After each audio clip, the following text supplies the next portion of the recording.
అన్ని సీజన్స్‌తో పోల్చుకుంటే సీజన్ 9 చాలా డిఫరెంట్‌గా ప్లాన్ చేశారు.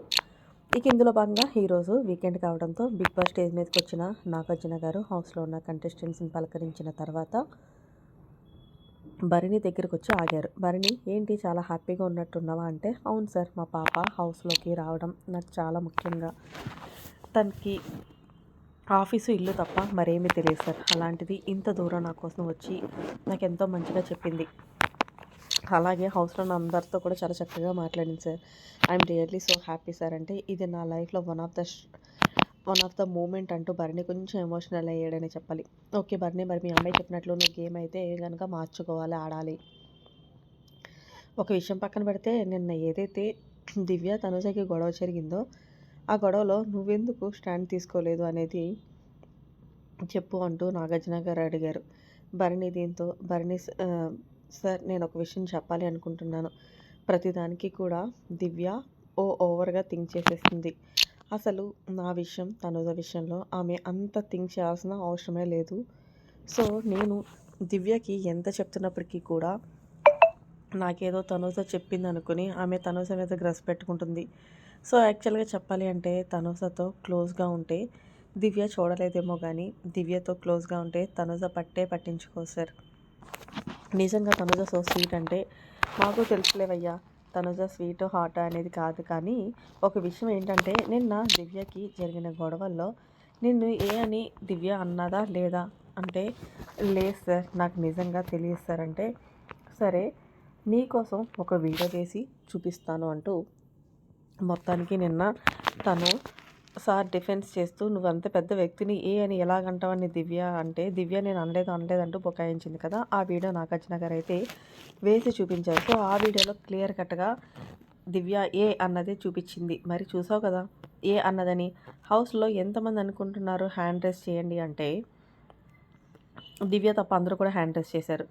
దీంతో మరి చూసావు కదా భరణి, నువ్వు దివ్యకి మ్యాన్ప్లేట్ అయిపోయావా ఏంటి? తను నిన్ను ఏ అన్నా సరే నువ్వు అంత పట్టించుకోవట్లేదు. నీ గురించి తనుజ స్టాండ్ తీసుకుని గొడవ ఆడుతుంది.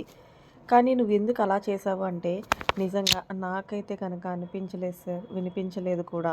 సో, ఏదేమైనప్పటికీ కూడా దివ్య కొన్ని లూజ్ వర్డ్స్ అనేది వదులుతుంది సార్ అంటే, ఆ విషయం మాకు తెలుసు కానీ దివ్య ఒకసారి లెగు అంటే, ఏం సార్ అంటే, దివ్య నోరు మంచిదైతే ఊరు మంచిదవుతుంది.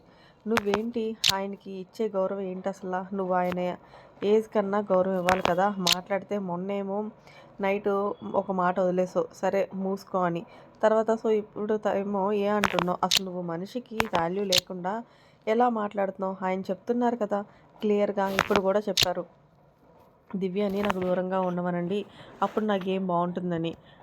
ఎందుకు నువ్వు కావాలని ఇలా పర్సనల్గా తీసుకుంటున్నావు అంటే, పర్సనల్ ఏం చేస్తారంటే, పర్సనల్గా తీసుకోకుండానే నువ్వు తనుజని అంత టార్గెట్ చేస్తున్నావా? పర్సనల్గా తీసుకోపోతే ఈసారి నువ్వు తనుజని కెప్టెన్సీ రేస్ నుంచి ఎందుకు తొలగిస్తున్నావు? ఏదేమైనా గుర్తుపెట్టుకో దివ్య, గేమ్ని గేమ్లా చూడు అంటూ నీతో తర్వాత మాట్లాడతానంటూ కూర్చోబెట్టి మళ్ళీ భరణి దగ్గరికి వచ్చి, భరణి, నీ గేము నువ్వు ఆడుకో.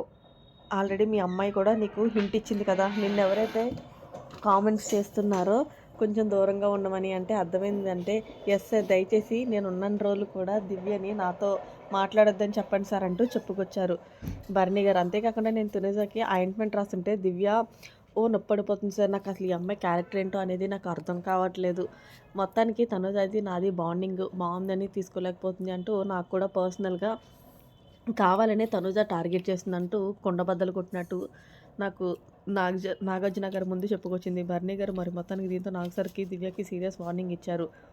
ఇంకొకసారి భరణి తనుజ విషయంలో నువ్వు వెళ్తానంటే ఊరుకోను, ఎందుకంటే కనుక అది ఆయనకి ఇష్టం లేదు, ఆయనకి నచ్చితే నువ్వు మాట్లాడుకోవద్దు అన్నప్పుడు ఆగిపో అంటూ చిన్నపాటి క్లాస్ పీకారు దివ్యకి. మరి దీనిపై మీ అభిప్రాయం అంటే కామెంట్ చేయండి. మరి లేటెస్ట్ అప్డేట్స్ కోసం మన ఛానల్ సబ్స్క్రైబ్ చేసుకోండి. Thanks for watching. By, have a nice day.